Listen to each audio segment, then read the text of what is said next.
Muy buenas tardes, buenas noches a todos los participantes. El día de hoy estamos por empezar la primera parte del ciclo de talleres de introducción a la pedagogía Waldorf. Eh, bueno, en este espacio específicamente tenemos gente de Iquique, Lita de aquí de Arica y Matilda de Alemania viene llegando desde Alemania, una participante. ¿Ya? Bueno, como primera instancia, antes de empezar, me quiero presentar como anfitrión y si ustedes pudiesen hacer alguna presentación breve de 10 segundos, 15 segundos, ¿ya? Bueno, yo soy Alex, soy de Arica, soy profesor del cuarto grado aquí en Marca Amauta, en la iniciativa Waldorf que hay aquí en Arica.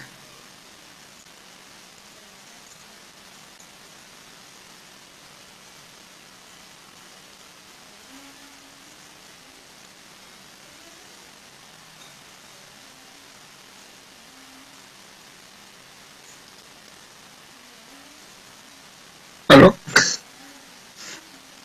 ¿Alguien más pudiese? Hola, me presento, mi nombre es Angeli Olmo, soy de la comuna de Alto Hospicio, artista de circo.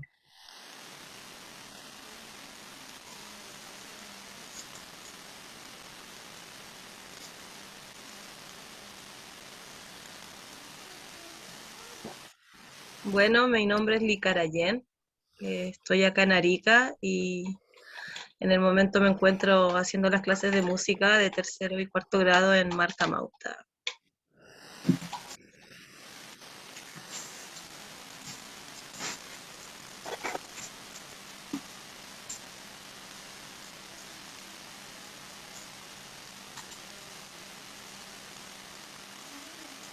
Hola, Hola. soy Natalia, mamá de Rafael, y pertenezco a la comuna de Bajo Molle, que es gente de Nebuena y bien.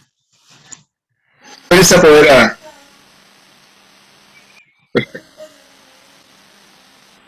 O sea, soy Ya. alguien que quiere saber algo. Estoy criando un niño de 12 años son buenos desafíos, sobre todo cuando hay uno se siente ahí tambaleando. ¿Alguien más? Si no, nadie más quiere presentarse, podemos generar como esta obligatoriedad de presentarse. Además, muy bien. ¿Sí? ¿Daniel? Ya,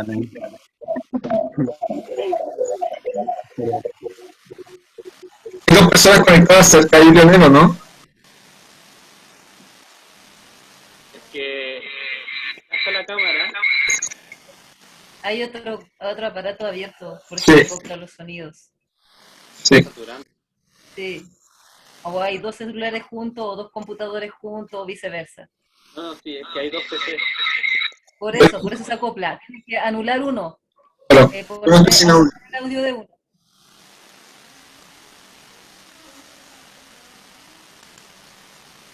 Ya. Ahí sí, ¿no? Ah, están los dos micrófonos apagados. Está con el micrófono apagado, Leonel. Ahí está. Ahí sí. ¿Se escucha ahora?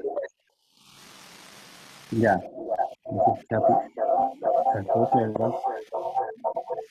Desactiva el audio del celular. Ya, ahora sí.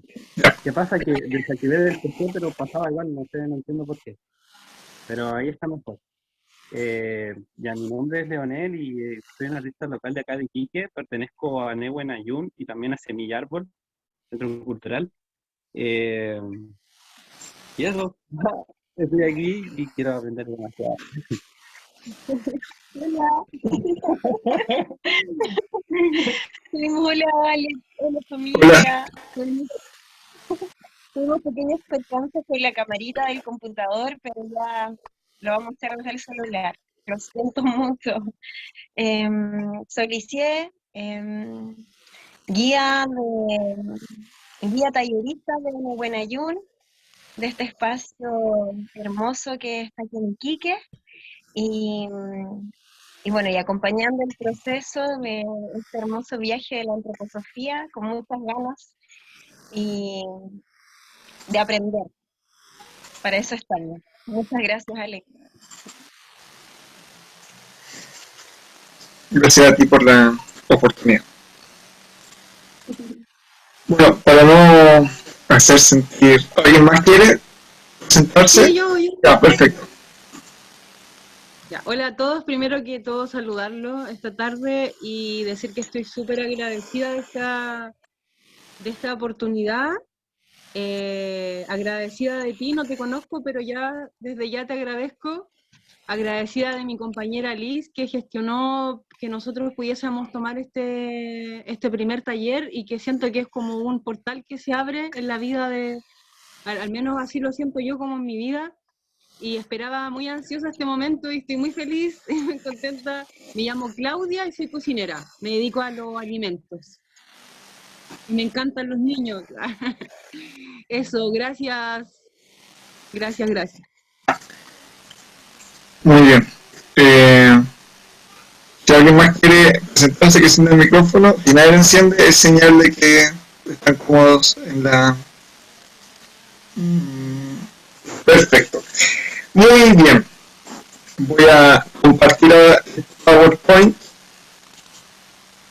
y comenzar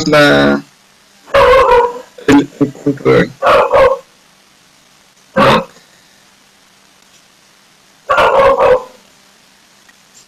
Muy bien. ¿Se ve en pantalla completa?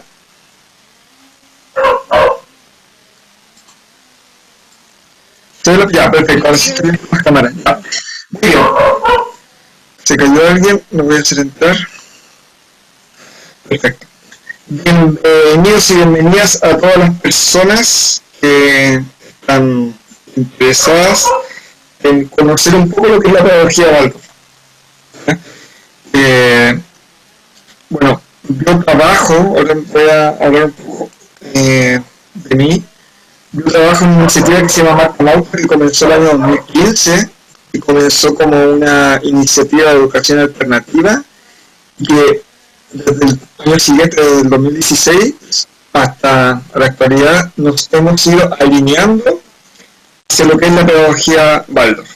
Hemos profundizado, hemos hecho las formaciones y hoy día somos reconocidos como una comunidad educativa Waldorf.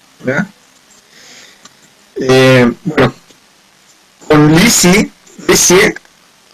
¿cómo me podría pronunciar tu nombre? ¿Es Lisie o Lisie? Lisie. Ya, perfecto. Un acento en la de final. Hemos coordinado y generado este espacio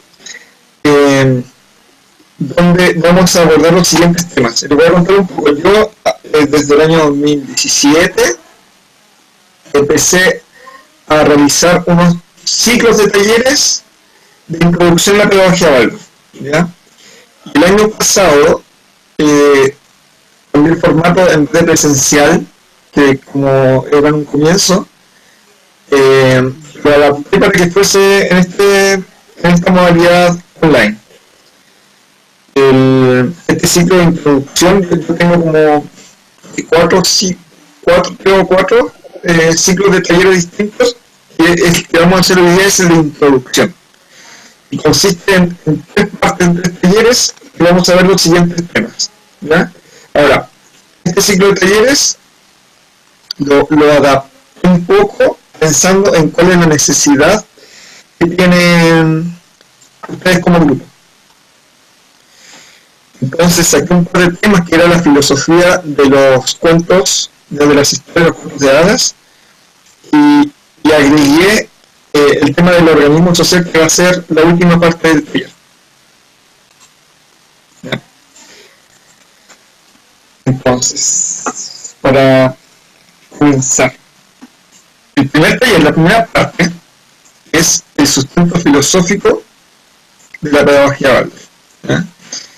El objetivo es que conozcan cuál es la visión del ser humano que tiene la pedagogía Waldorf.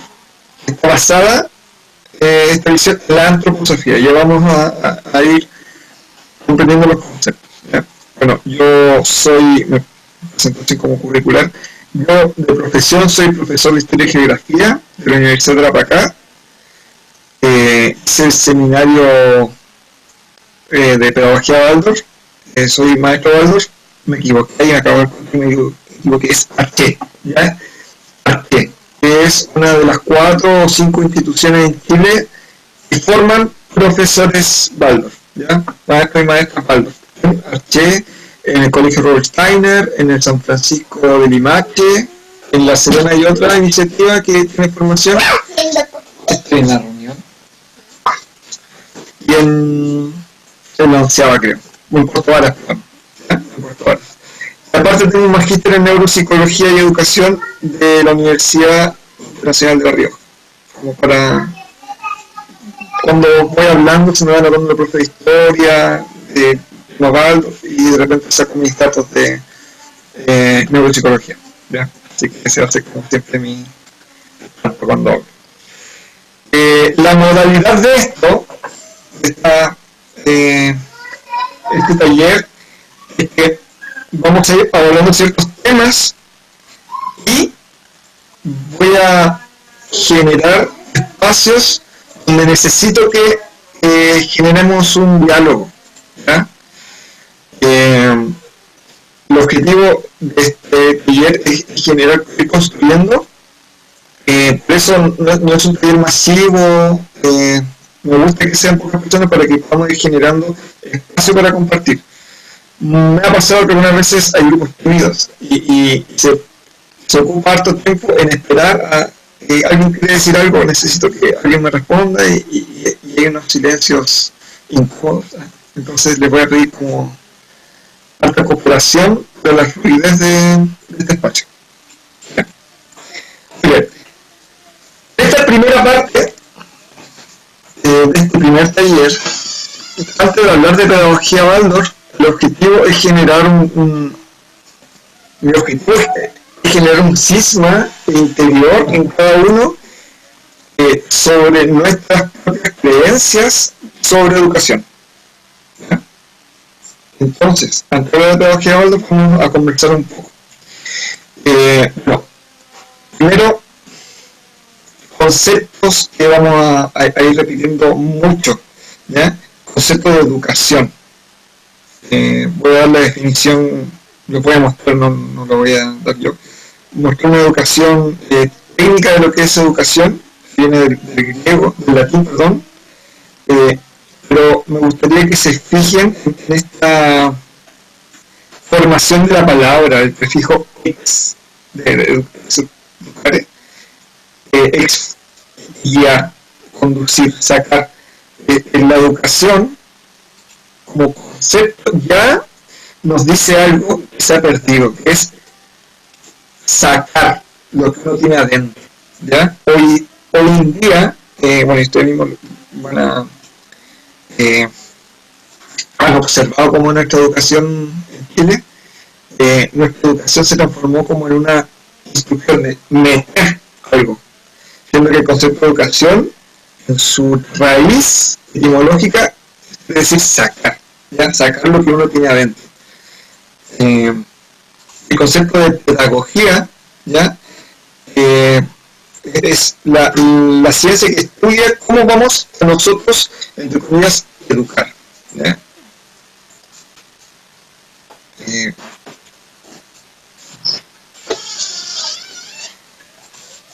Y la palabra pedagogía tiene su origen en el esclavo que llevaba a la niña, al niño a la escuela, la Grecia antigua, ¿ya? Entonces, me gustaría que cada uno se detuviese, ojalá si tienen un lápiz y un papel a mano, generen dos definiciones.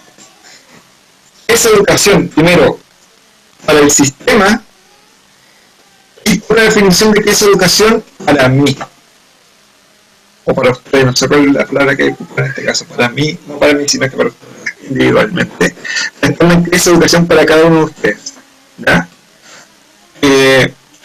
Me gustaría dar unos 3 minutos que generen como un espacio de concentración y escriban qué es educación para el sistema, qué es educación para mí.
Muy bien. ¿Alguien diría primero la primera pregunta? ¿Es la educación o el sistema?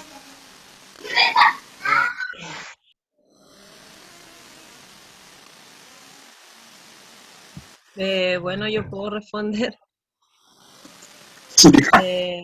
Para el sistema es un negocio, es una producción de esclavos, como que siento que en verdad, sí, yo igual escucho un poco mal ahí respondiendo el chat, como con interferencia, pero para mí la educación para el sistema es un negocio, no tiene nada de positivo, y una guardería. Eso siento yo, que es súper mercantilizada, bueno, todo lo que sabemos también, yo siento, para no redundar. Y para mí, la educación chuta, es como bien amplio, porque no es solo como en lo de ir a la escuela a educarse, sino educarse en casa también. Para mí es transmitir como los conocimientos de la forma más coherente y consciente posible, y amorosa también, posible. Igual siento que estamos como en una transición muchos, como que igual venimos de una escuela un poco dura, no tanto como nuestros papás, a lo mejor que les pegaban en el colegio, pero sí todavía tenemos un poco de dureza y estamos tratando ahí como de encontrar ahí un poco el equilibrio, pero para mí la educación es amor, puro amor, transmitir ahí el, el saber y no creerse superiores por eso, claramente. De hecho, los niños, las niñas también nos educan mucho, todos los días, todo el tiempo. Muchas gracias. ¿Alguien más que pueda compartir sus respuestas?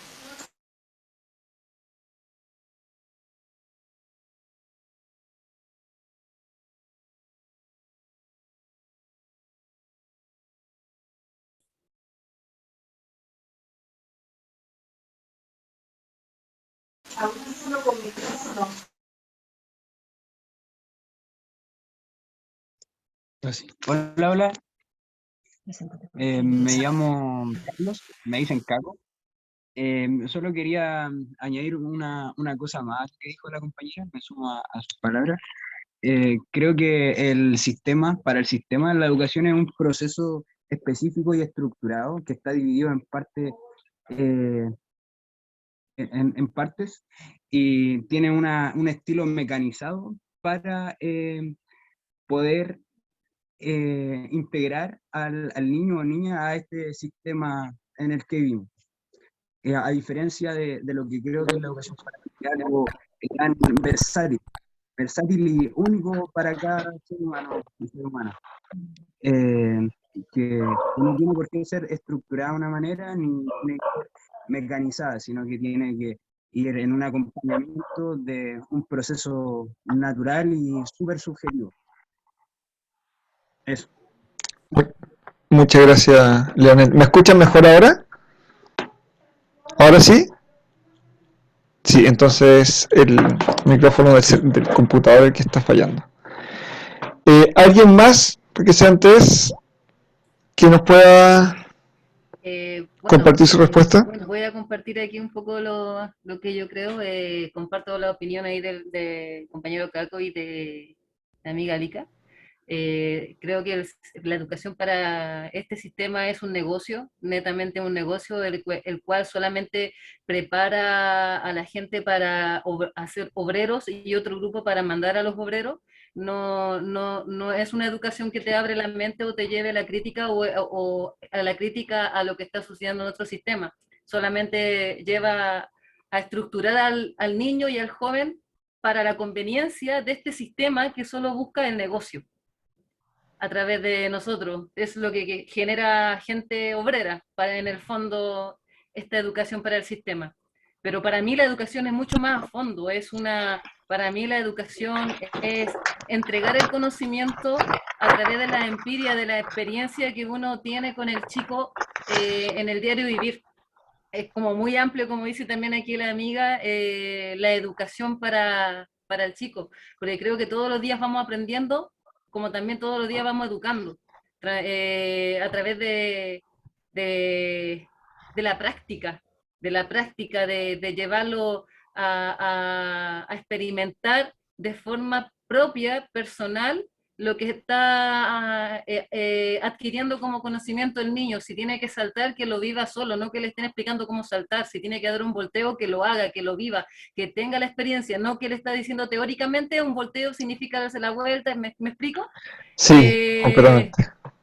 Eso es como, para mí la educación es como muy amplio educar.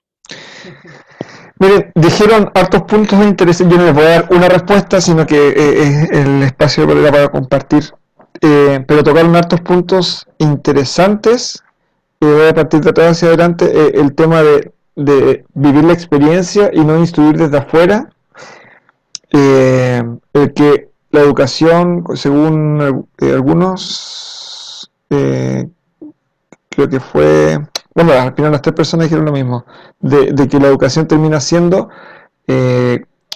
preparar personas que sepan cosas para ser obreros, ¿ya?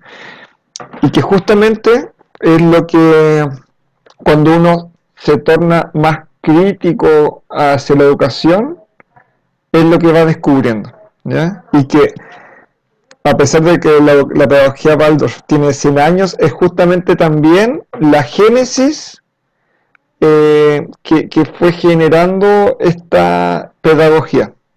¿Eh? Muy bien.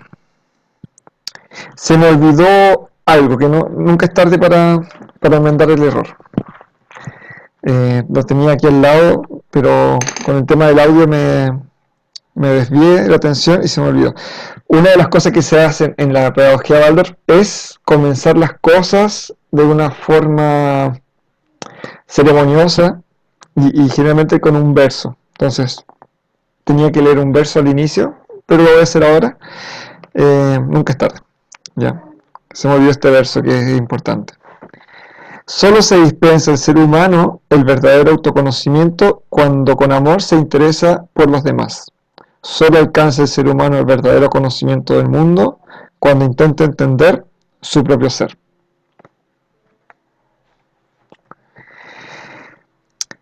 Nos enfrentamos a la siguiente problemática, que hoy en día, más o menos, esto es como lo que ustedes dijeron, que es como lo general de cuando uno es más crítico con el sistema educativo.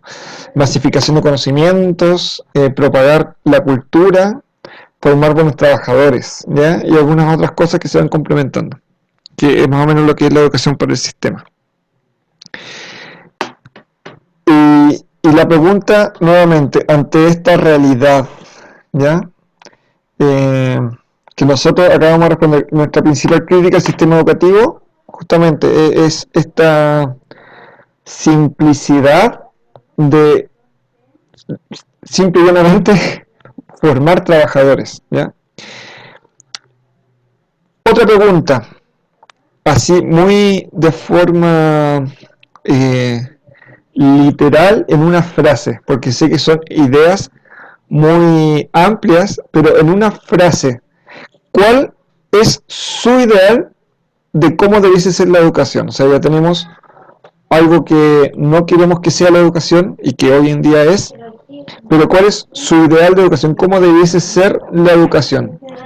Si dos personas que tengan una idea ya más reflexionada y puedan compartir una frase sobre cuál es su ideal de educación.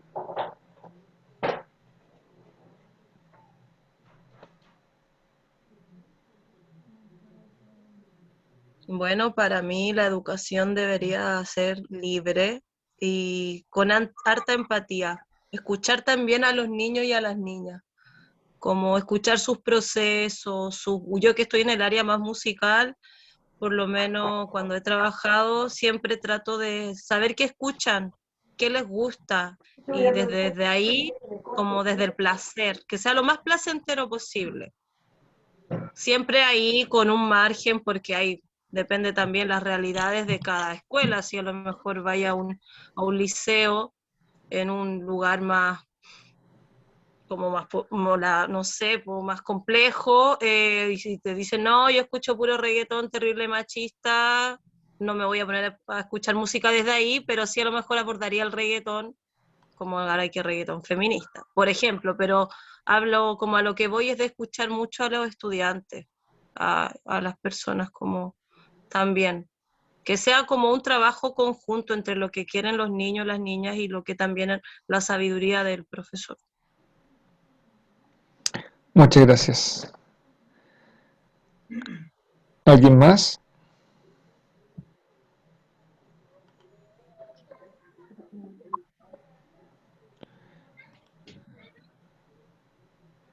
¿Sí puedo hablar? Sí, sí, sí. Ay, esto. Todavía me pilla un poco esto. Ya. ¿Cuál es nuestro ideal de educación? Siento que es invitarnos a este retorno, que somos nosotros mismos en este centro divino, y observar desde ese lugar, como lo que decía la compañera, la empatización. Bueno, sabemos que nunca nos enseñaron la inteligencia espiritual ni álmica, entonces siento que desde ese lenguaje que es más amoroso, también reencontramos con ello la disciplina que es amorosa, y también podemos imitar lo orgánico y natural que está en nuestro entorno. Cuando observamos la belleza, también en un otro estamos aquí en nuestro centro, entonces siento que al ser coherencia viva en aquello, en hacer esa magia, el mismo niño, niña, está imitando también aquello, está entendiendo también aquello. Entonces creo que a mí me hace mucho sentido que el lenguaje del amor es la magia en nuestro retorno, y en ese encuentro con lo divino es que podemos retroalimentarnos también, y nos pasa incluso en el lenguaje de la niñez, cómo ellos solucionan muy fácilmente situaciones que pasan en lo cotidiano, ¿no? Como el mismo perdón, la misma belleza en la que ellos miran. Por eso nosotros creemos profundamente que hay una maestría empírica en ellos, que está bien bonito también invitarnos a nosotros, la adultez, ¿no? Sabemos que estamos en un mundo lleno de adultocentrismo, como también ir a nuestro niño y niña interior, como observar eso, ¿no? Eso. Muchas gracias. Les quería contar una historia para generar una imagen. Si que se la saben, igual les pido que la escuchen una vez más, ¿ya? Esta historia es de una aldea, en un lugar lejano, donde toda la gente que vivía en esa aldea era no vidente, ¿ya? Entonces vivían tranquilos, Y un día llegó un gran animal. ¿Ya? Entonces, alguien dijo, porque habían escuchado algo en alguna historia, es un elefante. Entonces la gente que no sabía preguntaba, ¿qué es un elefante? ¿Qué es un elefante? Entonces los más sabios de la aldea se acercaron a la gran bestia y uno, haciendo tacto, tocó y dijo, el elefante, y la gente lo escuchó, dijo, el elefante es una especie de tronco, como los troncos que conocemos de los árboles, y que en la parte de abajo tiene 4 callosidades muy duras. Y toda la gente dijo, oh, un elefante es eso. Otro dijo, se acercó y dijo, no, el elefante es como una especie de brazo, pero que está en el aire, ya está volando, y que emite un sonido como de aire. Eso es un elefante. Entonces otro grupo dijo, eso es un elefante. Después otro dijo, no, elefante, tocando, haciendo tacto, es una especie de cartílago, ¿ya? Muy grande, que está arriba, ya está también, sí, en el aire, volando, y muy áspero. Entonces la gente que escuchó a los sabios empezó a discutir entre ellos, ¿ya? No, que tú dices que el elefante es como un tronco y no es así, el elefante es como un brazo, no, el elefante es una especie de capa, no, el elefante no es eso, y empezaron a discutir y la aldea se terminó dividiendo en discursos. Un día llegó un viajero, que sí era evidente, y notó esta disarmonía entre la gente de la aldea, y les preguntó qué pasa. La gente le recapituló lo que había pasado un tiempo atrás, de que había llegado un elefante, que ya se había ido, pero que el resto estaba equivocado porque el elefante era una especie de tronco, pero aún así había otros que absurdamente creían que el elefante era una especie de brazo volador, y otros, peor todavía, decían que era una especie de capa. Entonces el hombre dijo, pero ¿saben qué? El elefante es un animal gigante donde cada pata es como una especie de tronco, ¿ya? Ay, pero ¿cómo va a ser eso? Sí, o sea, y la gente empezó a decir, no, imposible, imagínate cómo va a ser el cuerpo si cada pata es como un tronco, no. Y tiene una cabeza muy grande y una nariz que es como una especie de brazo. ¿Cómo una nariz va a tener forma de brazo? La gente empezó. Sí, y orejas muy grandes. Orejas que son 2 orejas gigantes que están colgando desde su gran cabeza. Y esa gran capa que ustedes hablaban es una oreja. Imposible. Y la gente lo echó de la aldea por decir esas atrocidades. Y la gente siguió en esta discusión eterna. ¿Ya? Y se fue. Más allá, después llegó a su pueblo y fue feliz el hombre viajero, ¿ya? Y la gente quedó en esta situación compleja de seguir discutiendo. Hoy en día tenemos este conflicto de una verdad, porque esta gente que estaba en la aldea tenía cierta visión de una verdad, ¿ya? Hoy en día sufrimos de tener verdades a medias y que defendemos de una manera, permiso, ahora sí, Sufrimos de esta realidad de la posverdad, donde defendemos verdades que ni siquiera hemos comprobado y que son verdades a medias, ¿ya? En la educación también tenemos una serie de conflictos de círculos que se especializan, esto es la metodología, esta ciencia que estudia la metodología, donde distintas personas especialistas en educación van a apostar por un sistema mejor, un sistema educativo que es mejor, una metodología que es mejor, un modelo de aprendizaje que es mejor que el otro. O sea, si tú lo haces así va a ser mejor que el otro. Y se generan una serie de discusiones.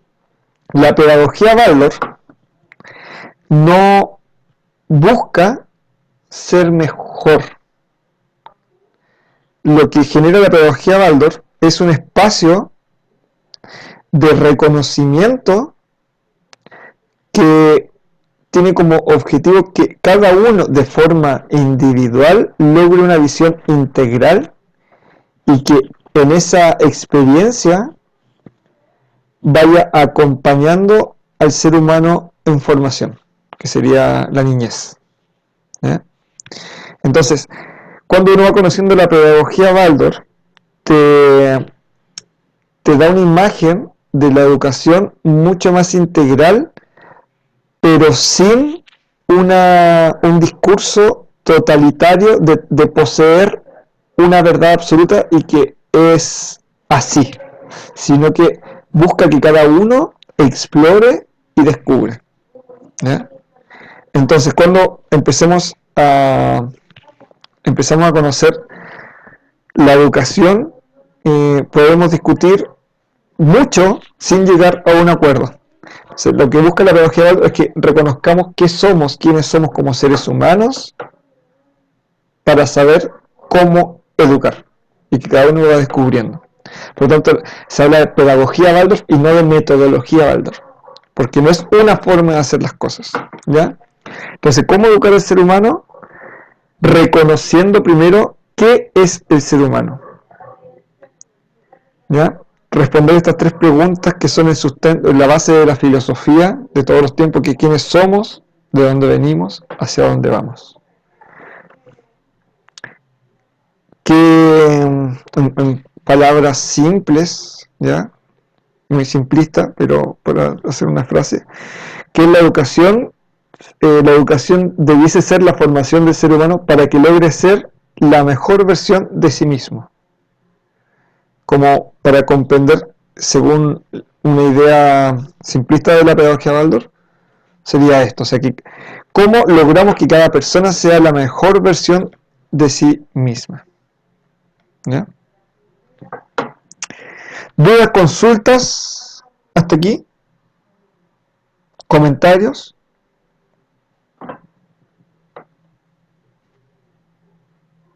¿No? ¿Nadie? Ya. Vamos a empezar ahora a introducirnos poco a poco en temas un poco más densos, ¿ya? Así que para eso nuevamente voy a contar otra historia. Muy simple, una historia y una pregunta. Que la historia termina con una pregunta. Si es que alguien conoce esta historia, que viene con esta pregunta, y ya sabe la respuesta de antemano, le voy a pedir que no la comparta. Ahora, si es que lo descubren, díganlo, ¿ya? Pero que si es que ya la conocen, no digan, ah, no, aquí ya me la sabía, ¿ya? Había una vez un padre y un niño que iban por el bosque en una excursión y ocurre un accidente. El padre muere, herido el niño logra correr hasta la carretera y es encontrado por un vehículo. El vehículo lo ve herido, entonces lo lleva a urgencias. El niño inconsciente. Y en ese momento, en urgencias, había una eminencia médica que estaba exponiendo a practicantes y justo estaban en la sala de urgencias cuando entra esta camilla diciendo, aquí tenemos un niño encontrado. Entonces los practicantes le dicen a la eminencia,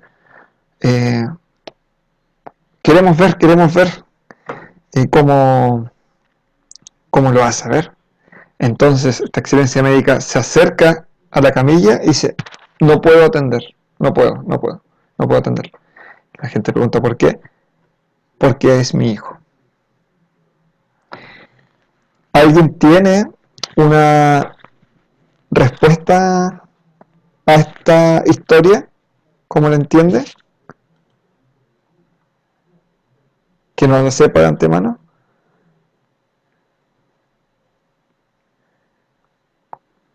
¿Lica? ¿Se te ocurre?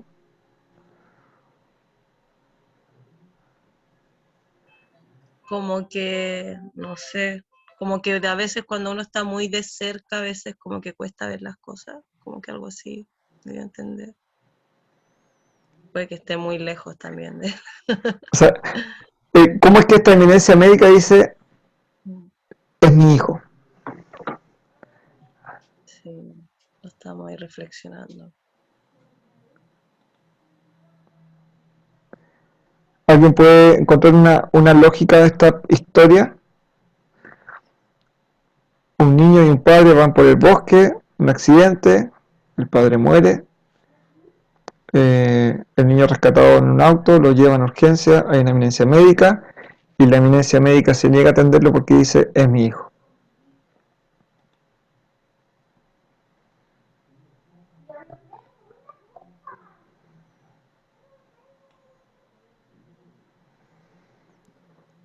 ¿El hijo es la persona que murió o no? No. O sea, el que murió también es hijo, todos somos hijos, ¿ya? Dale. El que murió es el padre. Por eso, el médico era padre del padre del niño que murió. Por eso no podía hacer nada. Esa es una opción, pero dice, no dice mi nieto, dice, es mi hijo. Pero no sabe, ¿pero cuál hijo? El que estaba en la camilla dice, es mi hijo.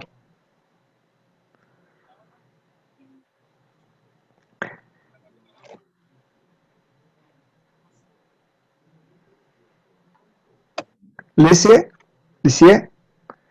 ¿se te ocurre?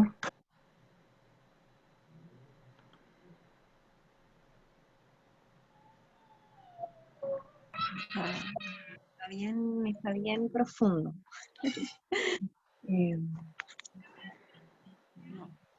Acá uno de mis compañeros dice posiblemente puedan ser dos papás, que es una respuesta muy tan cercana en los planos del hoy. Y Ya, perfecto. Esta historia la escuché de una doctora que decía que ella escuchó esta historia y no supo responder, ¿ya? Muchas de ustedes, elegí esta historia porque generalmente son las mujeres las que están en los talleres, ¿ya? Voy a terminar el discurso para que entiendan por qué la conté. Pasa de que estoy segura que ustedes tienen una comprensión intelectual del mundo en donde la mujer, género femenino, tiene las mismas capacidades y cualidades académicas que un hombre puede tener.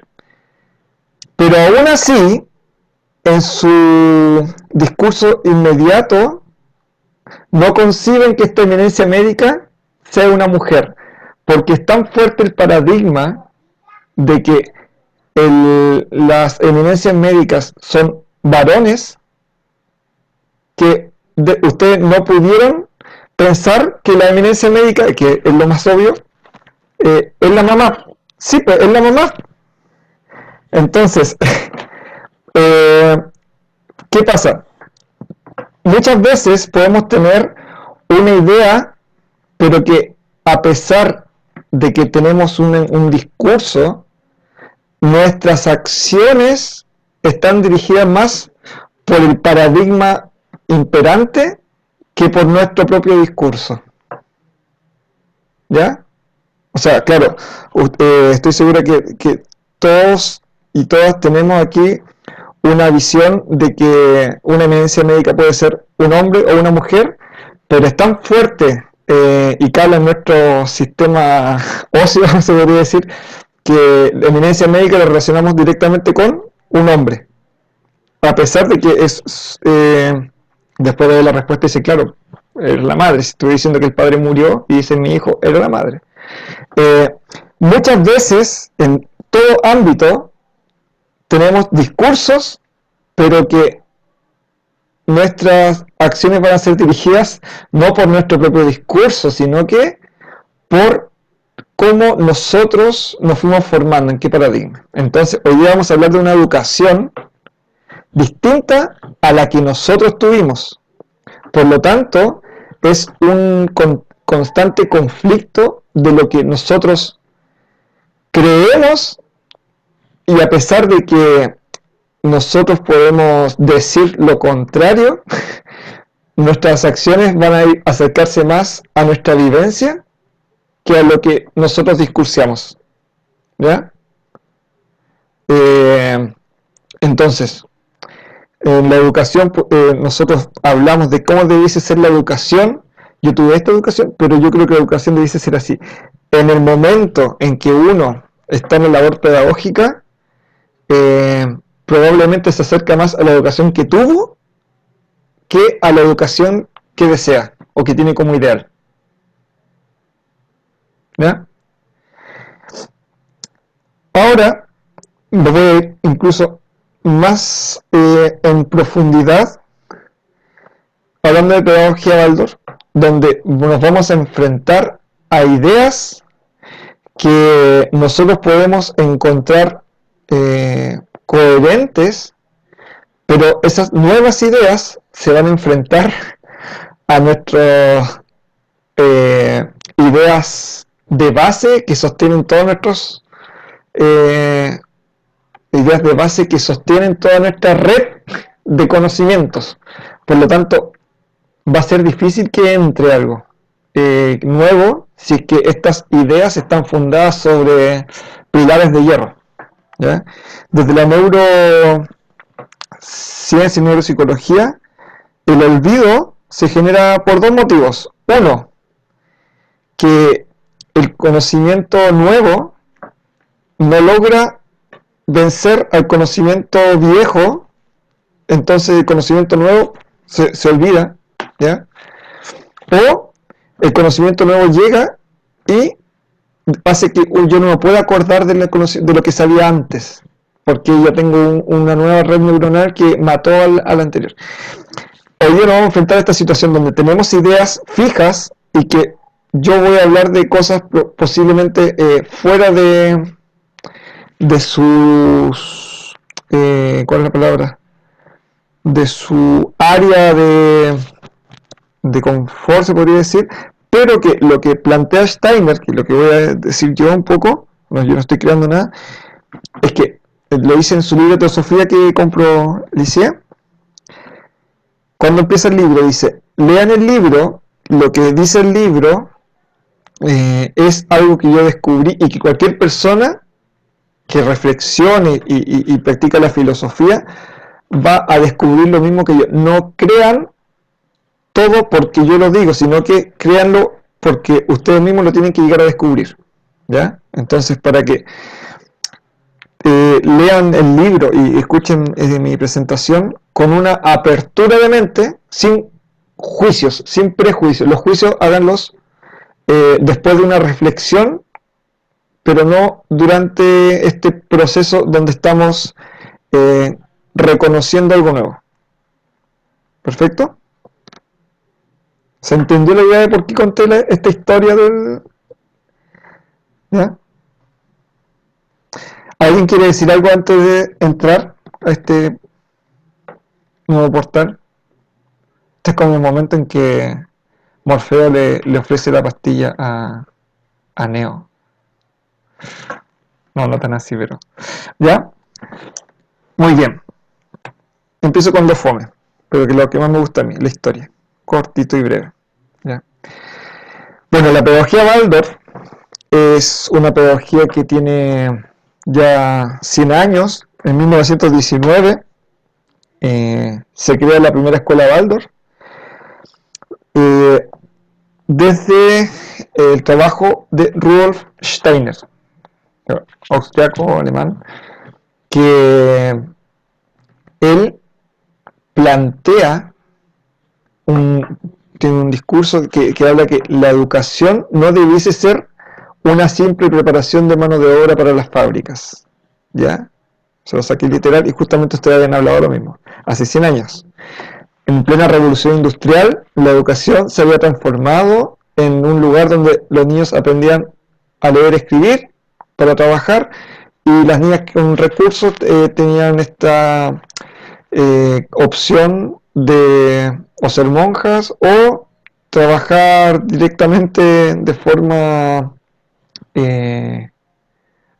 formarse como esposas, ¿ya? Y convento, ¿ya? Entonces, Steiner plantea que la educación debe ser un proceso donde cada persona descubre cuál es su tarea, su misión en esta vida. Steiner se hace conocido en los círculos filosóficos en su tiempo, no muy querido por los círculos académicos, y una persona que confía en su discurso, que se llama Emil Moll, que era dueño de una fábrica de cigarrillos. Y la fábrica de cigarrillos se llamaba Waldorf Astoria, cigarrillos. Entonces él le dice, bueno, yo confío en lo que tú dices y pongámoslo en práctica, ¿ya? Porque Steiner plantea que es necesario cambiar el orden social. Y eso se hace a través de la educación, una educación liberadora. Entonces Steiner se le permite usar uno de los edificios de la fábrica y crea la primera escuela, donde habían niños y niñas, o iban a haber niños y niñas, que hicieran exactamente las mismas labores. El trabajo de costura, hombres y mujeres, el trabajo de tierra agrícola, hombres y mujeres, hijos de los trabajadores administrativos y de los obreros. Un proyecto completamente nuevo para la época, 1919, posguerra. Entonces Steiner junta una serie de profesores, un cuerpo docente, para iniciar un proyecto educativo, esta primera escuela libre Waldorf en Stuttgart, y durante 2 semanas y media, si no me equivoco, en el mes de agosto, junta a todos los futuros maestros y maestras para hacer lo que sería la formación, ¿ya? Una formación en donde durante las mañanas Steiner les hablaba sobre la visión del ser humano que necesita esta nueva escuela. Todas las mañanas, durante esas semanas. Todas esas conferencias que dio se rescataron y se convirtieron en lo que sería el libro El estudio del hombre como base de la pedagogía, ¿ya? Durante las tardes, Steiner se dedicaba a plantear lo que era la metodología y didáctica de la enseñanza para los distintos cursos que iban a haber, ¿ya? Entonces todas esas conferencias de la tarde se rescataron en el libro Metodología y Didáctica. Y después de la jornada se generaba una serie de preguntas y respuestas que están en el libro Coloquios Pedagógicos, ¿ya? Estos 3 libros son como fundamentales en el estudio de una escuela Waldorf, porque se va planteando cuáles son las bases donde nosotros debiésemos basar nuestra tarea pedagógica,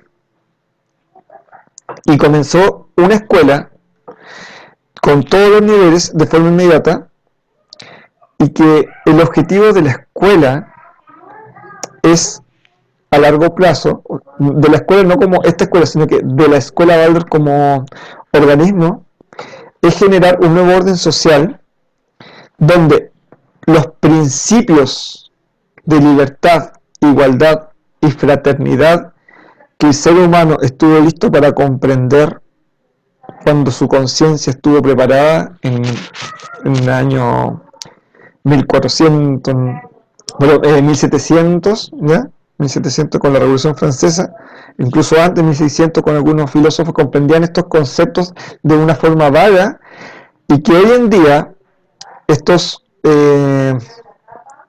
principios son puestos en práctica, pero de una forma poco orgánica, porque Steiner plantea que el ser humano ya descubre estos conceptos, estas ideas, pero ahora tienes que ponerlas en práctica, pero de una forma armónica para una vida social sana.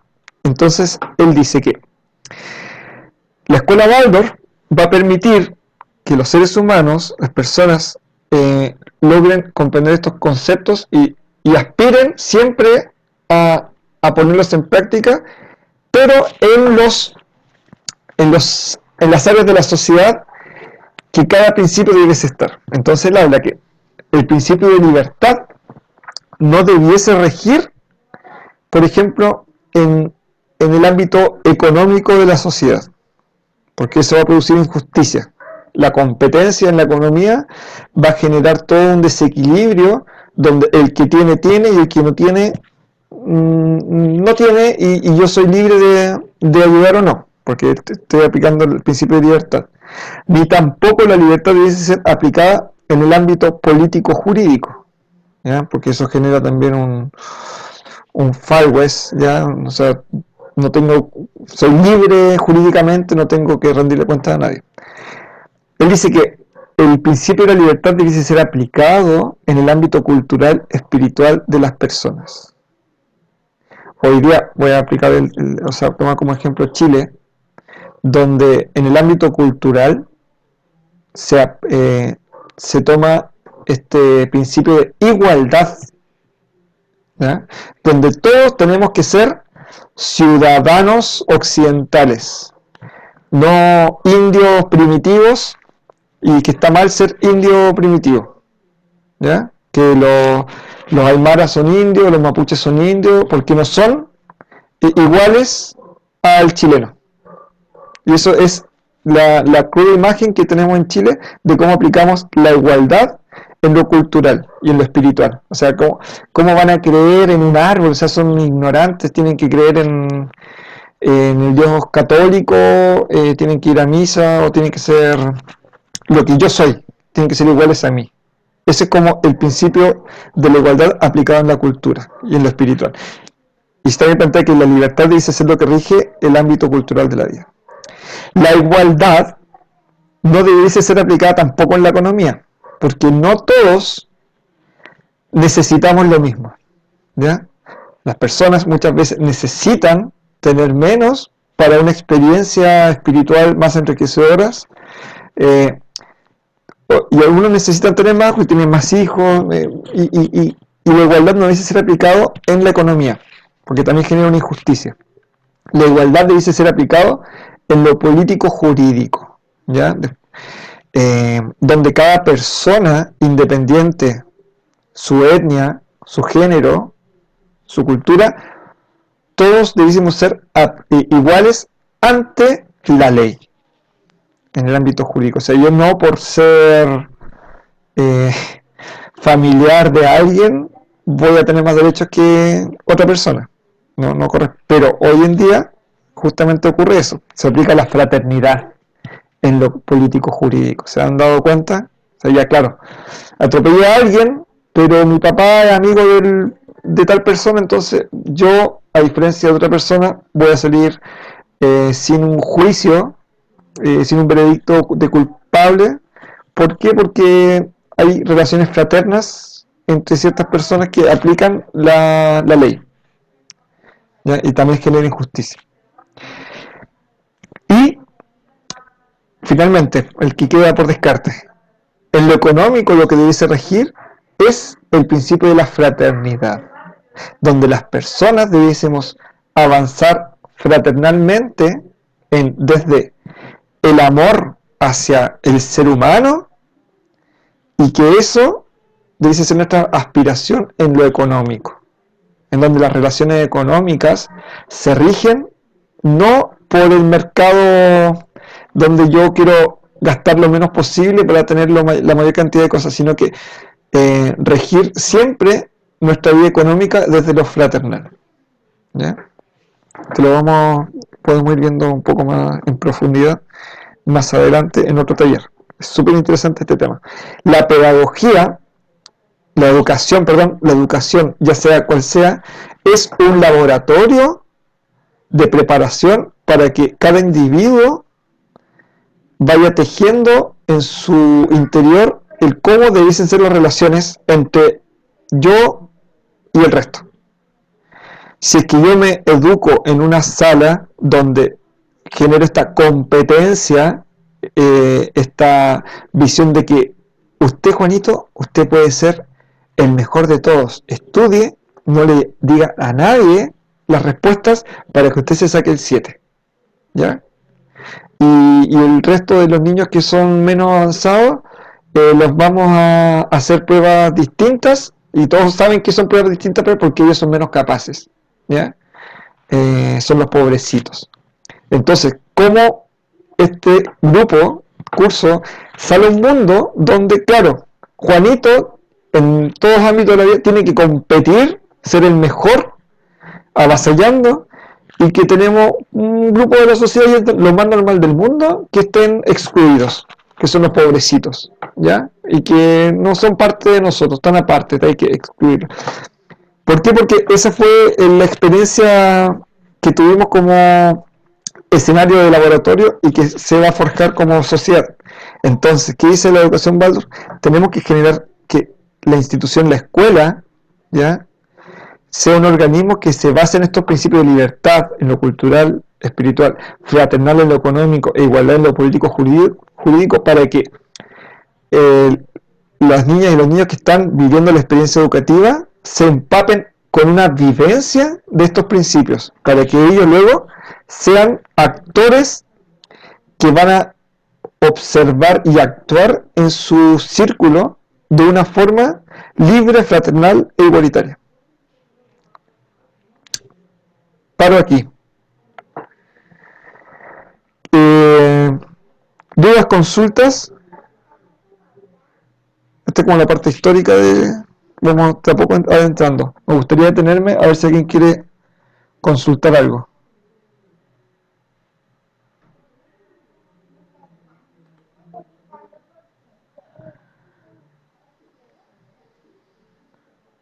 ¿Nadie? ¿Nadie quiere decir nada? Ahí veo el chat.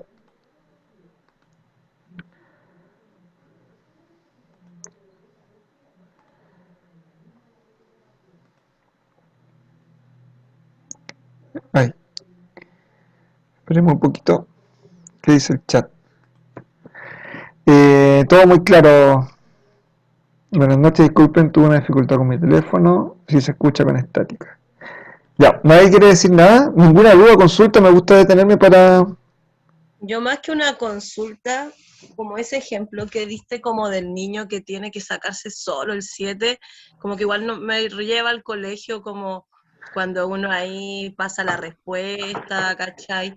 O lo que yo he visto ahora, como ya siendo profe, no sé, yo me acuerdo por lo menos en mi colegio, igual mi colegio era una burbuja, era súper hippie, pero me acuerdo que si uno se mandaba una cagada, como que todo el curso callado, y si castigaban, nos castigaban a todos y todos juntos unidos porque uno se mandó una cagada, y ahora como que esa complicidad, ese compañerismo, cuesta que se vea. Yo cuando estuviera trabajando en un colegio antes acá en Arica, igual yo les decía, oye, ya, pues si compañerismo, hay que las buenas y en las malas, como que igual antes era como que todos castigados nomás, y sabéis que uno se echó la ventana con un pelotazo, pero como que se pierde, pues está muy individualista igual. la educación. Claro, y ese acto, por ejemplo, de ayudar al otro, hoy es castigado, o sea, claro, es tu prueba, no puedes ayudar al otro, que son micro prácticas que justamente van generando esta mentalidad que fomenta lo individual. Claro, o sea, no Claro. puedes ayudar. Ese es como el discurso. Janice, a diferencia de la realidad que existe en las aulas tradicionales, en Iquique se vive mucho de individualismo. Eso se ve reflejado muchísimo en las escuelas y en los grupos de profes igual. O sea, no creo que haya sea diferencia, y creo que en general en las aulas de todo Chile se refleja el individualismo en todas las aulas tradicionales, ¿ya? Y que es el reflejo de la sociedad o sea, es como un ciclo, porque el aula es el reflejo de la sociedad y a la vez el aula es lo que va a generar la nueva sociedad y es una cadena, ¿ya? Un círculo vicioso. Disculpe, de hecho, eso creo que no solamente se ve dentro del aula en una clase formal. Yo soy artista de circo y también he dado clases dentro de los colegios como taller extraescolar y se ve mucho esto de la competencia, de no, es que yo lo hago primero, es que a mí me salen por el truco. Entonces ahí también se ve mucho el individualismo y el egoísmo del chiquillo, en vez de, no, yo te enseño para que te salga mejor el ejercicio como a mí me salió, es como que no, a mí me salió primero. Está siempre el niño compitiendo con el otro, constantemente, a cada rato, y eso es el reflejo también de las aulas, que la aula te, como lo que se está hablando ahora, te lleva y te invita a la competencia. Tú tienes que sacar el primer lugar, el segundo o el tercero, pero de preferencia el primero. ¿Cachai? La clasificación de los cursos, el A es mejor que el B y que el C. Y así se va viendo de abajo que el último curso y el peor, de donde están los más porfiados, los más desordenados, el que expulsaron del otro colegio, y así es. Y vamos Entonces, excluyendo, claro. Y nuestra mentalidad, y ahí está justamente la historia que contaba, nuestra mentalidad se va conformando dentro de un paradigma que las cosas son así y siempre han sido así. Entonces, normalizan. ¿cuántas veces nosotros mismos hemos normalizado la exclusión del que es más lento, del que es diferente, y a pesar de tener un discurso de inclusión, nosotros mismos, como es más fuerte este acto o sea, esta fuerza del paradigma, es difícil. Entonces, por eso Steiner habla de que nosotros tenemos que vivir en esa aspiración, porque el ser humano, al tiro te doy la mano iPhone, el ser humano no es perfecto, vive en estas luces y sombras, en este movimiento del error, de querer, pero la invitación es a vivir en la aspiración, a respetar la espiritualidad y la cultura de otros, a ver al otro de forma amorosa y fraternal en lo económico, y a realmente sentir que somos iguales y más que sentir, poner en práctica esta igualdad dentro del ámbito jurídico político. ¿Ya? Sí, iPhone, que levantó la mano. Me llamo Betsabe. ¿Cómo? No sé si me escucho, que se me corta el rato. Me llamo Betsabe. Betsabe, ya, perfecto. Hola. Quería hacer como un alcance, que es el que veo que está como boicoteando harto, que es el tema de lo académico enfocado hacia afuera, hacia los logros externos y no lo interno. No el trabajo interno, no el educar las emociones, no la resolución de conflictos. Como que un niño conflictivo, si tiene buenas notas, tiene otra visión social. Claro, entonces como que desde ahí también, cómo ayudar desde nuestra posición en la que tampoco estamos tan acostumbrados a trabajar nuestras emociones. Yo sé porque conozco y porque soy parte de la escuelita de Nehuen, que estamos muy enfocados en eso, en trabajar internamente, en estar en lo más interno, ¿cierto?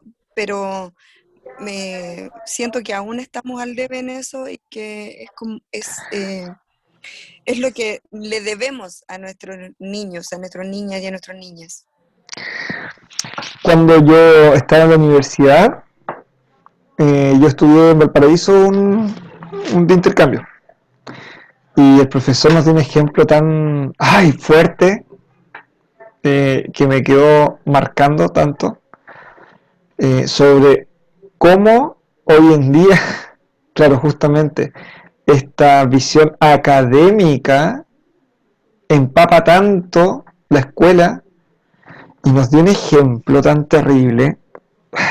Se lo voy a decir porque va a ser que él nos contó del caso de Inglaterra, de dos niños, creo que en ese tiempo uno tenía 8 y otro tenía 6, y que por curiosidad y como sabían cómo hacerlo, o sea, había un conocimiento técnico muy avanzado,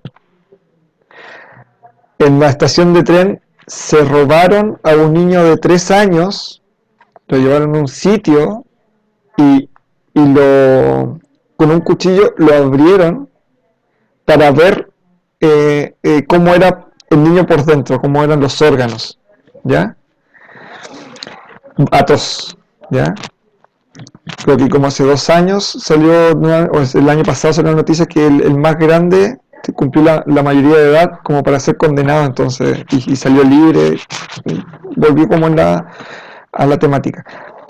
Pero el profesor nos decía, ¿cómo la educación te educa tanto para tener un conocimiento técnico de la ciencia y del cuerpo humano, pero ese niño no fue educado para el respeto por el otro ser humano? Y tanto fue el extremo que, claro, las incisiones que hizo fueron bien hechas, pero completamente invisibilizado que lo estaba haciendo a otro ser humano, el cual, un niño de 3 años que falleció. Entonces, ¿cómo? Ese es un caso extremo, pero hoy en día comúnmente vemos estas habilidades curriculares tan fuertes, avanzadas, pero tan débiles en lo social, en la empatía, en las habilidades blandas que le llaman ahora. ¿Betsabe, levantaste la mano de nuevo o sigue la mano levantada de antes? No, sigue levantada. Gracias. Ya. Entonces, justamente, Steiner plantea de que el ser humano, en esta etapa cultural, logró una capacidad conceptual que debiese ser enfocada para un autoconocimiento. Y desde ese autoconocimiento conocer el mundo. Pero caemos en una práctica que es el extremismo de, y se celebra este conocimiento de lo externo. Y vamos educando o creando un currículum de muchas páginas y páginas y páginas de conocimiento externo, ajeno, que yo tengo que meter al niño, a la niña, al estudiante adentro, en vez de que ese estudiante se conozca y saque. Que se acuerdan que hablamos del concepto de educación, sacar lo que yo tengo adentro. Hoy en día la educación termina siendo un meter cosas de afuera y no autopercibirse, autoconocerse y yo sacar lo que traigo adentro. Eso no se busca como educación tradicional. Entonces, la pedagogía Waldorf va a tener como premisa que la educación sea un proceso de autoconocimiento, ¿ya? Entonces, en este autoconocimiento que el estudiante va a tener es que el maestro, la maestra que acompaña, debiese tener una comprensión de ser humano integral. Entonces, voy a ocupar las palabras que dijo Alicia. este retornar, este retorno, el buscar lo interior divino.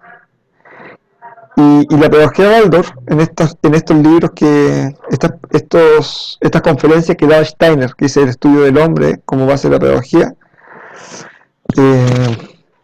justamente habla de esto, de qué es el ser humano. Porque el maestro, la maestra que trabaja, tiene que tenerlo una claridad y un camino interior, una aspiración para poder acompañar, ¿ya?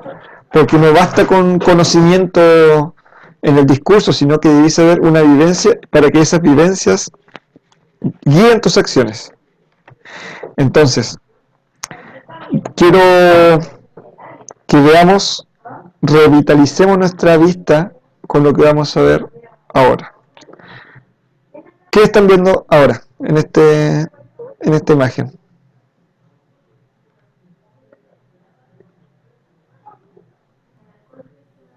Una flor, una maravilla. Una flor, una maravilla. Un giraflor. ¿Ya?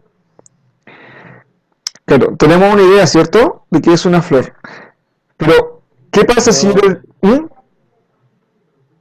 Yo veo un patrón repetitivo. Sí, también. También. Pero yo quiero contar algo. Ya que aquí no hay una flor. Aquí hay muchas flores pequeñas. Fibonacci. Claro, sí, de hecho, o sea, sin entrar en ese tema matemático, claro, que tienen un patrón, pero contarles que la maravilla no es una flor grande. La maravilla son flores pequeñas, ¿ya? Que se desarrollan, unas más evolucionadas que son estas que tienen forma de pétalo, ¿ya? Y que van llegando al centro, madurando como flores pequeñas, que cada flor da un fruto que es la semilla de maravilla. O sea, cada flor de estas se va a transformar en un pequeño fruto. ¿Sabían que cada una de estas pequeñas es una flor?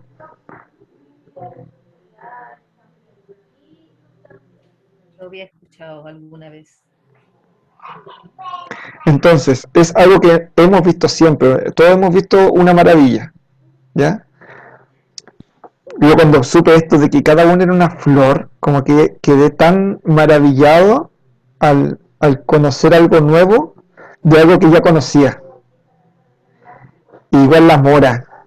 Como una mora, son igual que la maravilla. Esa mora es un racimo de flores que maduran y dan un fruto redondo y que como están tan cerca, agarran como esta forma esférica de muchas pelotitas pequeñas. Pero cada una es una flor que madura y da un fruto. Entonces, la invitación a como adultos ir redescubriendo las cosas. Esta flor que conocíamos en la maravilla son muchas flores. Y lo que vamos a ver hoy día, esta visión de ser humano, que todos tenemos una definición de ser humano, podemos revitalizarla e ir redescubriendo que el ser humano es más de lo que ya sabemos que es el ser humano. ¿Y en base a qué? Steiner se hace parte de una corriente que se llama teosofía, antigua, antes de Steiner, previo Steiner. ¿Y qué hace Steiner? Él conoce esta corriente, le hace sentido, es como una versión, voy a usar palabras burdas, pero es una versión para el occidente de el budismo, de los sustentos del budismo, ¿ya? Comprendiéndolo para el occidental, ¿ya? Este conocimiento de lo divino, la teosofía. Steiner se introduce a esta corriente filosófica y siente que no hay como un sustento ordenado. Entonces, él escribe el libro Teosofía. ¿Ya? Él escribe el libro de teosofía. La teosofía previa a Steiner eran como muchas ideas y que Steiner ordena. Pero Steiner considera que la teosofía ya es como algo que el ser humano necesitaba, pero que ahora el ser humano necesita una visión de ser humano mucho más profunda. Entonces comienza una corriente espiritual, filosófica, que es la antroposofía, donde el ser humano es, como decía Licie, un interior divino. Cada ser humano es un ser divino, por lo tanto debemos centrar el estudio, el conocimiento en el ser humano. Entonces tenemos la antroposofía. Y la antroposofía va a tener distintas corrientes desde esta visión del ser humano hacia la educación, que tenemos la pedagogía Waldorf, hacia la medicina, que tenemos la medicina antroposófica, la agricultura, y que tenemos la agricultura biodinámica, que son corrientes específicas que se sustentan desde la antroposofía. ¿Qué dice la antroposofía? Y como vuelvo a traer esta imagen de este libro de teosofía, escuchar, leer el libro sin un juicio que te haga reaccionar y negar inmediatamente lo que uno está hablando, sino que tratar de asumirlo, de escucharlo, asumirlo sin juicio, procesarlo, y después, si uno tiene una idea mucho más integral, deslizarlo y no tomarlo. Pero si esta idea logra hacer una coherencia con lo que tú crees, ir profundizando. Entonces, ¿qué habla de la antroposofía? Sobre primero el mundo, antes de ir al ser humano, ¿ya? La antroposofía plantea de que una visión donde el centro de la existencia es el objetivo, el ser humano. Entonces, en esta línea de esta formación del ser humano, se sostiene desde, en un comienzo, este mundo inorgánico que es el reino mineral, ¿ya? Donde tenemos los elementos químicos, toda la materia que es parte del reino mineral. O sea, tenemos la piedra, la tierra, el oxígeno, todo lo que existe en sí es parte del reino mineral a nivel físico, ¿ya? Ahora, existe también un reino que está compuesto del reino mineral, pero que logra esta posibilidad de que en un momento como ser nace y va reproduciéndose, propagándose, creciendo, se reproduce, y en un momento se muere y vuelve a ser parte de este reino mineral, pero que logra tener una forma compuesta y ordenada que le permite la vida, ¿ya? Entonces estamos hablando del reino vegetal, que está compuesto de los mismos componentes que el reino mineral. Pongamos la imagen de un macetero con una planta. Si ustedes analizan qué contiene la tierra y qué contiene la planta, son los mismos componentes, ¿cierto? A nivel mineral. Pero la hoja que yo tengo analizando y en la tierra que estoy analizando tiene una diferencia, de que una está viva. La hoja tiene vida, la tierra no. Entonces los hace que sean de reinos diferentes, el reino vegetal y el reino mineral. Luego tenemos otro reino que igualmente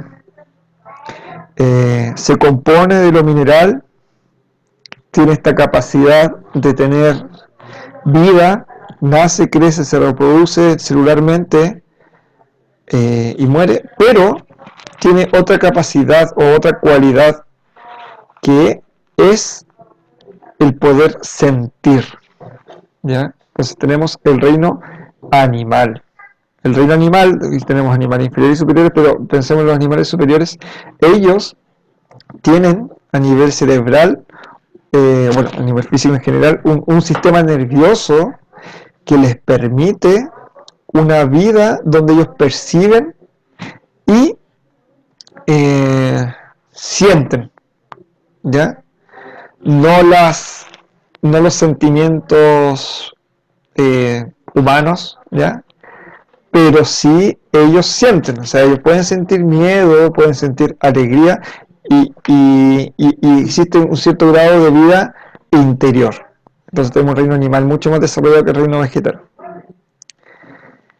Pero mi perra, que se llama Chiquilina, puede tener vivencias que la van formando, pero no deja de ser una perra como cualquier otra perra, como especie, ¿ya? O sea, sus procesos van a ser... No va a existir una biografía de Chiquilina. La Chiquilina va a tener una vida en función a lo que los seres humanos que estén rodeándola van a ir dirigiendo cuál va a ser su futuro, ¿ya? O sea, si mañana se me ocurre amarrarla y dejarle todos los días comida y agua, y va a estar ahí toda su vida, y ella se va a quedar ahí, ¿ya? Puede que se intente escapar, todo, pero va a estar dirigida por mí, que soy un ser humano. Pero ella no tiene un destino individual.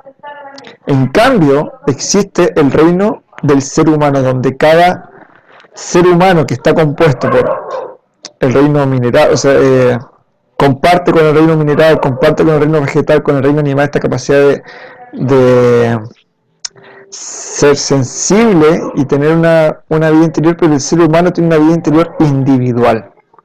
Tenemos esta capacidad de ser individuos, a diferencia del reino animal, que vive como especie, del reino vegetal, que no tiene una vida interior, y el reino mineral, que es todo, ¿ya? Entonces esta imagen de triángulo. Paro ahí. ¿Alguna duda o consulta?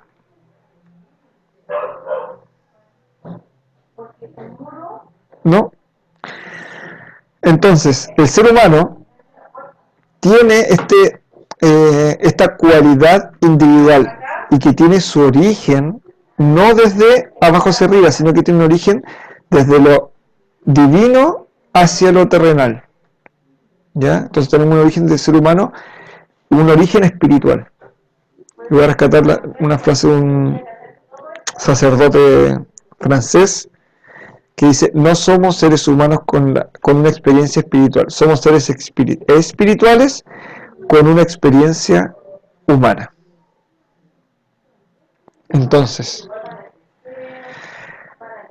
desde esta comprensión del mundo, de reino mineral, reino vegetal, reino animal y ser humano, podemos comprender cómo el ser humano está compuesto desde esta realidad terrenal, ¿ya? Entonces, el ser humano, desde una cuatrimembración, vamos a hablar de trimembración y cuatrimembración, como para comprender distintas cualidades del ser humano, se habla de esta cuatrimembración, que es la que voy a hablar ahora, y después les voy a explicar la trimembración, como es lo mismo, pero de una forma más compleja. Entonces, vamos a partir por lo simple. La composición del ser humano, según la antroposofía, ¿ya? Y que es importante comprenderla para poder trabajar en la pedagogía, es que el ser humano está compuesto, y todos sabemos que es así, por un cuerpo físico, de materia, y que al igual que la planta, y que el macetero, la tierra del macetero, va a tener los mismos componentes: nitrógeno, oxígeno, hidrógeno, calcio, ¿ya? Potasio, y todo eso. Nadie puede cuestionar eso, está comprobado y estudiado completamente, ¿cierto? Porque compartimos el cuerpo físico con el reino mineral. Somos parte del reino mineral. También, al igual que la planta, que el reino vegetal, tenemos esta fuerza que logra ordenar de una forma específica, como nuestra especie, estos minerales. ¿Ya? O sea, yo tengo los mismos componentes que la planta y que un perro, pero de una forma distinta y ordenada de forma distinta. Entonces, al igual que la planta, tengo un cuerpo etéreo que se le llama cuerpo de vida, que hace la diferencia de cuando un organismo está vivo y como otra serie de elementos que son exactamente iguales a este organismo están muertos, porque uno no tiene cuerpo etéreo y el otro sí tiene cuerpo etéreo. Entonces nuestras células se van ordenando en función al cuerpo etérico de nuestra especie. ¿Cómo podemos entender esto? Por ejemplo, si yo tengo un imán que tiene forma de corazón, imaginemos que tenemos un imán con forma de corazón. Pongo una hoja en blanco encima de este imán y pongo polvillo de hierro y lo echo encima de la hoja. ¿Qué forma va a tomar el polvillo de hierro? La forma de corazón, ¿cierto? Porque hay una energía que ordena en ese momento el polvillo. Y si yo saco polvillo un poco y lo guardo, lo boto al suelo y saco más polvillo del envase y lo vuelvo a echar, va a volver a ordenarse, ¿cierto? Y si de hecho incluso saco, se va a reordenar y se va a mantener siempre un corazón formado, si está la cantidad suficiente. Entonces, es como una imagen que sirve para comprender el cuerpo etéreo, cómo existe una energía que logra ordenar y componer en un orden específico la materia inerte que es la materia mineral, el mineral, ¿ya? Y que este cuerpo etéreo en el ser humano, en el reino humano, es mucho más frágil que una planta. O sea, si yo golpeo una planta o la saco de raíz y que entre comillas puedo decir, murió, y la vuelvo a enterrar, el cuerpo etéreo está mucho más arraigado en la planta que en el ser humano. O sea, en el ser humano basta con que pierda 4 litros de sangre y ya nuestro cuerpo etérico nos abandona. O un palo en la cabeza y después de un par de horas también el cuerpo etérico es mucho más frágil en el ser humano que en una planta, ¿ya? También tenemos en nuestro interior una vida interior que se mueve, al igual que en el reino animal, muy desde las sensaciones. Eso se llama, dentro de la antropocidad, cuerpo astral. Es decir, si lo externo me genera... Lo externo, al igual como les decía de un animal, yo también me puedo mover como desde esas sensaciones astrales que, las sensaciones externas van a llevar mis acciones o mis apetencias internas como especie, ¿ya? Entonces, ¿qué hace un animal si tiene hambre y está enfrente de un plato de comida? Va a comerlo inmediatamente, ¿cierto? Y el ser humano, si tiene hambre y está frente a un plato de comida, hay algo interior, que es su cuerpo astral, que lo lleva a seguir ese impulso. Pero el ser humano tiene otro cuerpo que no lo tiene un animal, que es el yo. Entonces, a pesar de que puedo tener hambre, mucha hambre, y el plato de comida está enfrente mío, el ser humano puede no comer inmediatamente. Y eso me hace humano.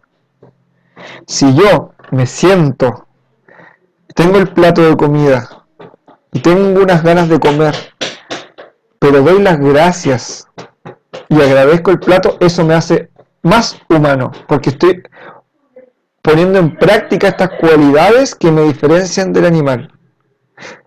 Si yo tengo hambre y el del lado tiene hambre y le convido a mi plato de comida, me hace más humano. Estoy ocupando estas cualidades de amor que el ser humano tiene, que fueron entregadas.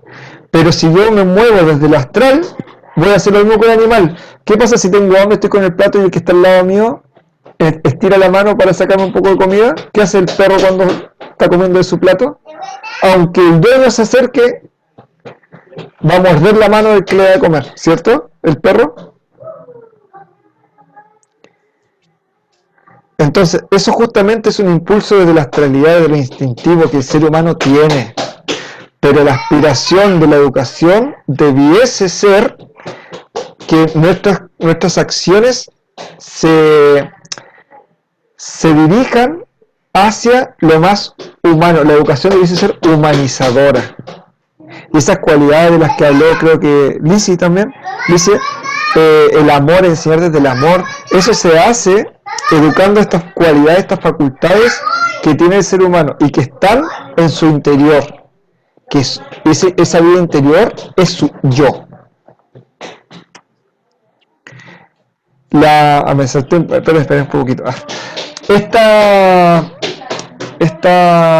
Este conocimiento del ser humano es un conocimiento desde la antigüedad. O sea que los círculos sacerdocios de culturas antiguas manejaban este conocimiento y lo fueron intentando plantear y educar a las personas, y se mantienen símbolos, se mantienen relatos que tienen este conocimiento, pero oculto, pero que el ser humano los puede comprender si es que se interioriza, ¿ya? Bueno, esto está como para el taller 2, que no voy a dar de los cuentos, pero por ejemplo los cuentos de hadas antiguos encierran justamente esta sabiduría en relatos para niños, para niñas. Entonces, es conocimiento que también está en símbolos cotidianos, como por ejemplo el árbol de Navidad, ¿ya? Es donde la estrella representa lo divino que es esta creación espiritual que es el ser humano, y cómo desde abajo hacia arriba vamos elevando lo más terrenal hacia lo más espiritual. De ahí viene como esta imagen del árbol de Navidad, como esta sabiduría ancestral de que el ser humano está en una cúspide de la creación, y nosotros debiésemos aspirar hacia lo divino.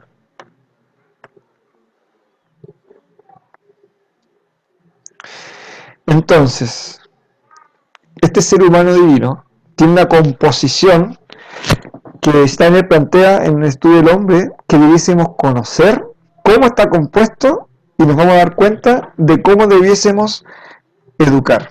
Acá tenía un reloj para ver la hora y quedan 15 minutos. Quedan 15 minutos. No, esto no es necesario. Esto me lo puedo, justamente esto puedo pasarlo de forma... Esta composición de ser humano, que tenemos una cabeza, un tronco y extremidades. 3 miembros importantes que debemos darnos cuenta de cómo se constituyen para saber cómo educar. Este ser divino posee un cráneo, un sistema óseo que encierra y protege a un sistema nervioso.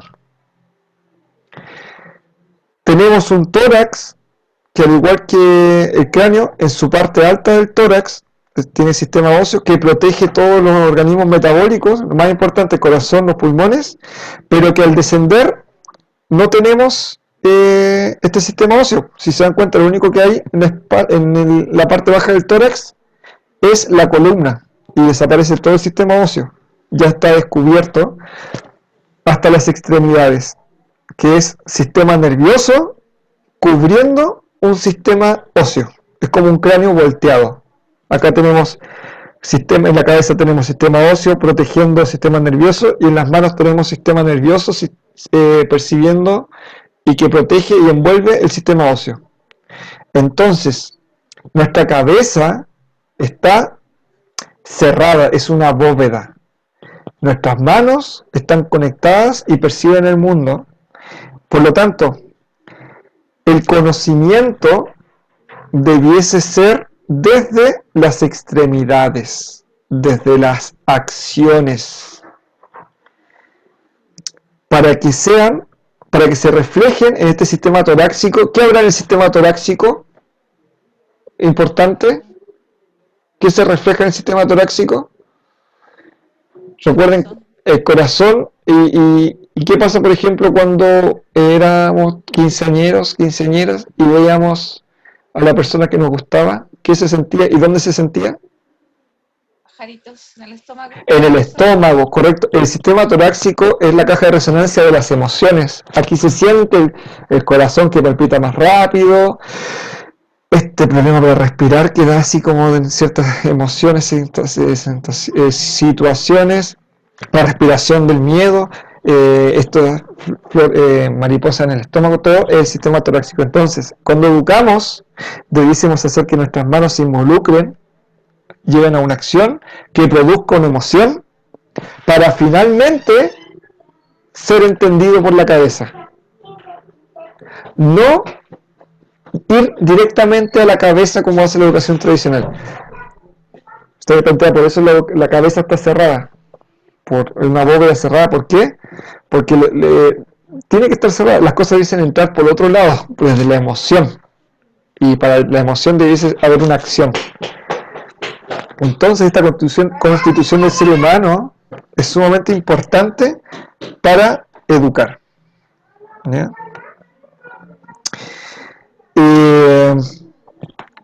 Esto es muy complejo si es que vivimos en un paradigma materialista, en donde nuestra comprensión va a ser muy fácil para comprender lo que es el reino mineral. Todo es materia. Pero ¿qué pasa cuando yo les hablo de algo que no es materia?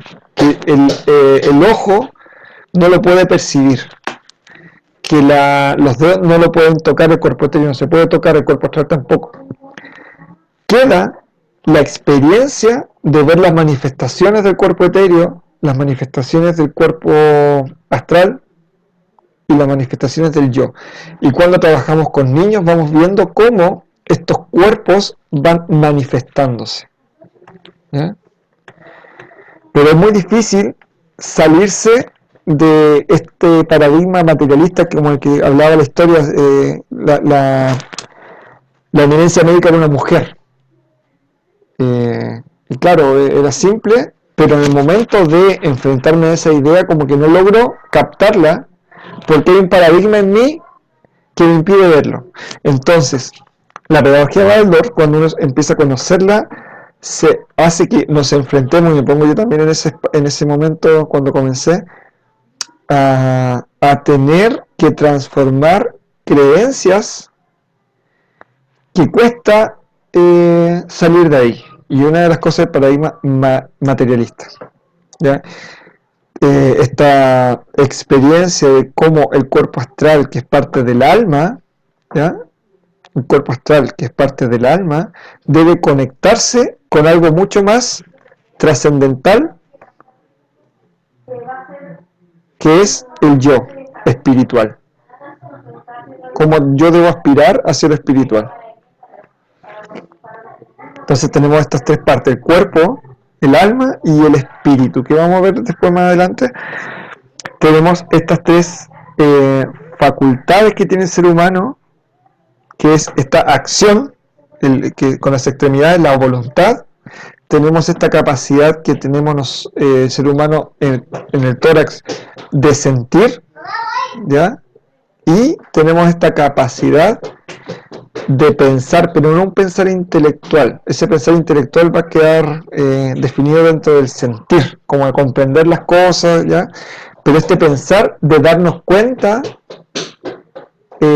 sobre las verdades universales y espirituales de la vida. Ese pensar se refiere como facultad, que es a la que tenemos que aspirar. Entonces, ¿cómo educar al ser humano?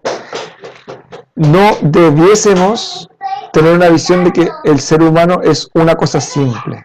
El ser humano es un ser complejo y que cada etapa debiese ser educada de forma distinta. Entonces, para ir terminando hoy día, y queda la idea para mañana, el ser humano es comprendido como un ser que cada 7 años va viviendo una etapa distinta. Entonces se habla de etapas de septenios. Un primer septenio, segundo septenio y tercer septenio son las etapas donde el ser humano está vivenciando un proceso educativo. ¿Ya? Donde en el primer septenio, que lo que vamos a ver mañana, existe una forma de educar bajo ciertas premisas, el segundo septenio otras y el tercer septenio otras.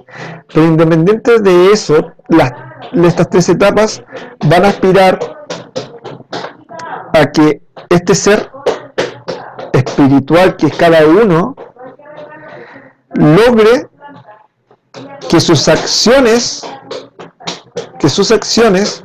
sean guiadas desde un plano espiritual. Una aspiración que estamos hablando de no cuando salga del colegio el día que está en cuarto medio, sino que en la adultez. Déjate terminar la idea, Betsabe, y te doy la palabra. Entonces, nosotros como educadores debiésemos aspirar a que este niño, esta niña que se mueve desde la astralidad, como todos que nos movemos desde ese ego de que yo trato de imponer mis necesidades sobre las otras, que es lo más astral, que vamos a llamar como el ego, sea desplazado por acciones que vengan desde lo espiritual, desde las altas aspiraciones que tiene el ser humano, el amor, la fraternidad, el respeto, para lograr que este ser espiritual que tiene cada uno logre encarnar, ¿ya? En este cuerpo físico. Si logramos hacer que encarne, si cada uno logra encarnar, es decir, que permitir que este ser espiritual esté en nosotros, nuestras acciones van a ser nobles, ennoblecidas. Y vamos a lograr no reprimir, no la palabra reprimir, sino que hacer desaparecer toda acción egoísta de nosotros. Para terminar de ver la palabra, quiero terminar con este verso, para pasar como a que hablen. Toda educación es autoeducación. En el fondo, los maestros, adultos o adultas, somos solamente el entorno donde el niño se educa a sí mismo. Hemos de crear el entorno favorable para que el niño se autoeduque, y eso de acuerdo con el destino que lleva dentro. Muchas gracias por haberme escuchado y doy la palabra a los que quieran decir algo con Betsabe. Yo tengo una duda acerca de los primeros 3 septenios. O sea, no es una duda acerca de eso, sino que ¿por qué se manifiesta que solamente como que es una etapa educativa, cuando la educación es un periodo constante Porque en el cual nos vemos involucrados, dependiente del septenio en que estemos? sí, pero la diferencia va a ser que si yo, Alex, estoy con 3 personas, con un niño de 7 años, una niña de 15 y con una mujer de 40 años, ¿ya? Yo como Alex puedo educar a Salvador y a esta niña de 15 que está en una etapa en donde de forma externa yo les puedo enseñar algo, aunque ellos no quieran. Aunque ellos no quieran, yo les puedo enseñar algo. Pero la mujer de 40, o el hombre de 22, la mujer de 27 y después de los 21, si es que el individuo no quiere aprender, puede no aprender. ¿Se entiende la idea? Porque los tres primeros septenios son la etapa del periodo educativo. Después de eso, uno se autoeduca y puede no hacerlo. Pero tenemos la oportunidad de trabajar con el otro ser humano hasta los 21 años, donde podemos ayudar en su formación, sin que él quiera, así incluso. ¿Se entiende? Porque se habla de los tres primeros septenios como un periodo de formación, ya después es autoformación, o sea, yo no te puedo obligar a ti a que entiendas algo, si tú no quieres. Sí, lo entiendo. Lo entiendes porque quieres entenderlo. Si no quisieras entenderlo, no lo vas a entender.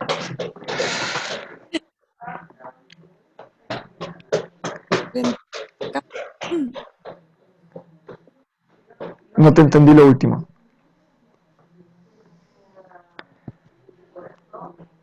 ¿Alguien quiere decir algo? ¿Comentar? ¿Preguntar? Si no, para ir cerrando y compartir percepciones, sensaciones, emociones, quejas. Tengo una consulta con las emociones. ¿Qué pasa si este individuo que lleva tal emoción no quiere expresarlo desde la manera externa, pero sí sentirlo y desde eso poder hacer la acción o aplicar la acción? ¿Sería válido? ¿Cómo? No te entendí la pregunta. En el sentido de que yo esté muy feliz y tal vez ya, claro, el entorno puede saberlo si yo lo manifiesto desde mi cuerpo físico, pero si no lo manifiesto y lo siento, a pesar de hacer la acción, es completamente válido también, ¿verdad? No estoy. ¿Me puedes dar un ejemplo? Porque no me cuesta entender lo que quieres decir. Se explica en algunos conceptos sobre una energía de conservación. Se trata de que yo no dejo, que yo siento la emoción, pero yo no la expreso desde mi cuerpo físico, como, oh, estoy feliz, mírenme, como que ya me dieron ganas de expresar. En cambio de, no sé, de yo sentir esto, que estoy alegre y lo digo, pero no lo expreso con mis Ya. Mañana vamos a hacer una segunda parte que son los temperamentos, ¿ya? Ya. En donde existen 4 temperamentos y que nosotros debiésemos aspirar a lo sano es el equilibrio, ¿ya? Pero justamente hay temperamentos como el melancólico, donde hay una vida interior muy profunda, donde justamente se corta como este vínculo con lo exterior. Yo puedo estar muy feliz, pero no tengo la necesidad de expresarlo. Esa felicidad me la guardo y con eso estoy bien, o sea, yo no tengo por qué estar sonriéndole a toda la gente. Claro. El otro extremo es el otro temperamento, que es el sanguíneo, en donde siente la necesidad de estar afuera y que se conecta poco con lo interior. Ya, eso. Entonces, son diferencias que cada persona va a tener y que como educación debiésemos fomentar el equilibrio. Ya. El equilibrio. Eso es como, no sé si con eso logro responder un poco a tu pregunta. Sí, eso. Perfecto. Ya. Gracias. Si no hay más preguntas, ¿alguien quiere hacer algún comentario final para ir cerrando? ¿O algún parecer?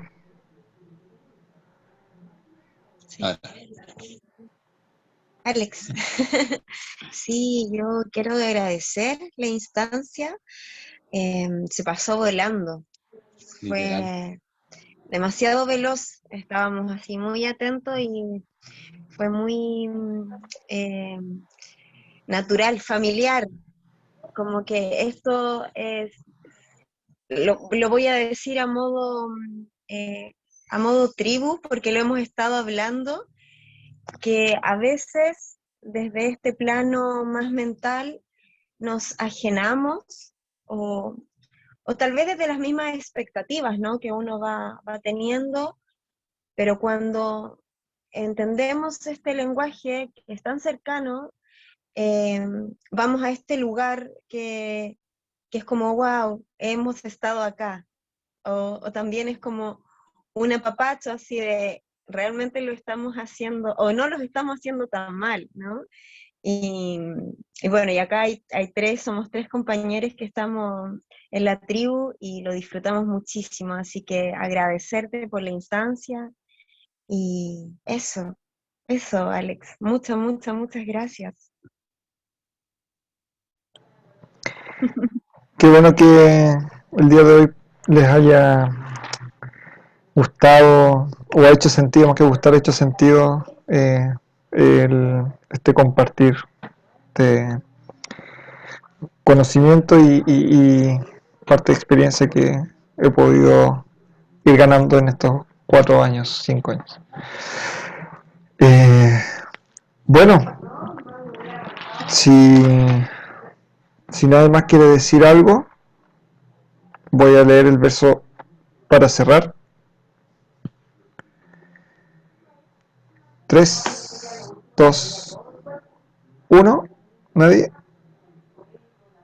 Ya, voy a leer el verso y con esto cerramos. Solo se dispensa al ser humano el verdadero autoconocimiento cuando con amor se interesa por los demás. Solo alcanza el ser humano el verdadero conocimiento del mundo cuando intenta entender su propio ser. Muchas gracias a todos, a todas.